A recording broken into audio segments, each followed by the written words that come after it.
Thank you to our TESDA Skills Development Authority Secretary, Secretary Kiko Benitez.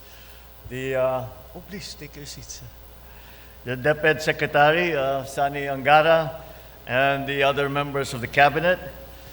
Our Chairperson, Chairperson Shirley Agrupis, and San Juan Lone District Representative Isabel Maria Zamora, and the honorable members of the House of Representatives, San Juan City Mayor Francis Javier Zamora, our TESDA educator. I brought my own podium para hindi ako nahirapan Our TESDA educators and learners, my fellow workers in government, distinguished guests, ladies and gentlemen, good afternoon. Ngayon ay inilulunsad natin ang isa na namang reforma upang mas mapadali ang serbisyo para sa ating mga kababayan. Ito ngayon ang TESDA Skills Passport Mobile Application. Isang hakbang ng pamahalaan upang mas mapalapit ang kasanayan at oportunidad sa bawat Pilipino. Sa panahon ngayon, hindi na talaga mahihiwalay ang teknolohiya sa ating mga buhay. Halos lahat konektado sa internet. Halos lahat may access at gamit ang cellphone. Pag-aaral, pakikipag-usap, pati trabaho, digital na rin. Kaya't gagamitin natin ang teknolohiya at ang pagkakataong ito upang makasabay sa takbo ng panahon at mapalawak ang oportunidad para sa ating mga kababayan. Likas namang masipag at mabilidad ang manggagawang Pilipino. Ang kailangan lamang ay mas maraming oportunidad upang magamit ang kanilang galing at pagsisikap. Ang edukasyon at pagsasanay ang puhunan natin para sa isang maunlad na kinabukasan. Kaya, todo buhos ang aking administrasyon ng pondo at suporta para sa edukasyon.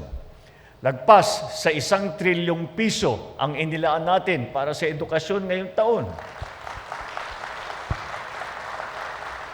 Patuloy rin natin pinagtitibay ang suporta sa kasanayan at sa pagsasanay. Sa taong 2026, halos 20 bilyong piso ang inilaan ng pondo para sa TESDA. Ito ang pinakamalaking budget na kanilang natanggap upang mapalawak naman natin ang mga programa sa scholarship at saka mga skills training. Ngunit, bukod pa sa pagpaparami ng mga training at scholarship, lalo pa natin pinapadali at pinapalapit ang mga oportunidad sa ating mga kababayan. Sa pamamagitan ng TESDA Skills Passport Mobile Application, may all-in-one na digital platform na tayo. Dito makikita ninyo ang mga mahalagang impormasyon tungkol sa TESDA trainees, scholarship, employment opportunities, TESDA Accredited Training Institution, at TESDA online training courses. Meron din itong function na tumutulong sa mga gumagamit na planuhin ang kanilang mga pagsasanay. Para sa ating TESDA Scholar, mayroon kayong sariling digital storage kung saan mapapatunayan ang inyong national certificate at mga training. Tinanong ko nga kay Sec Kiko kung paano kung ako ay employer, paano ako nakakasiguro na yung mga pinapakita na sinabing dinaan ng training ay totoo. Ay yun lahat ng impormasyon dito ginamit na natin ang blockchain para maliwanag na maganda at totoo lahat ng impormasyon na inyong binibigay. Mas mapapadali rin ang pag-aaral online. Pati ang pag-a-apply sa mga scholarship sa pamamagitan lamang ng iisang aplikasyon.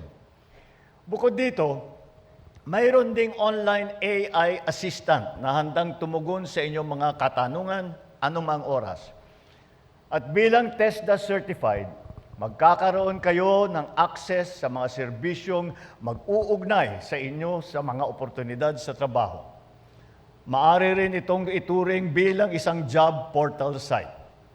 Ikokonekta rin ito ang mga estudyante, graduate, manggagawa, at ang industry representative mula sa lahat ng rehiyon ng bansa.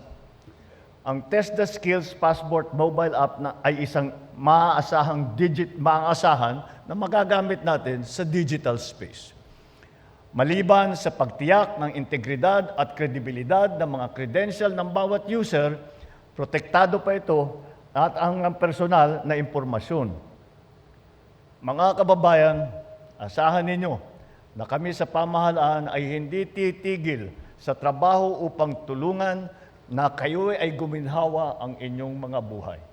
Patuloy naming sisiguruhin na may sapat na pondo ang edukasyon. Palalakasin din namin ang pagsulong ng skills development ng bawat mamamayang Pilipino. Kaya sa ating mga kabataan, Test the Scholar, at sa lahat ng gustong matuto ng mga panibagong mga skills, inaanyayahan ko kayo subukan at gamitin ang Test the Skills Passport mobile app. Naway magsilbing itong tulay para sa mas masagana at mas maginhawang bukas. Sabay-sabay po tayong kumilos para sa bagong Pilipinas kung saan bawat Pilipino ay may kaalaman, may kakayahan at may kabuhayan. Maraming salamat, mabuhay ang bagong Pilipinas.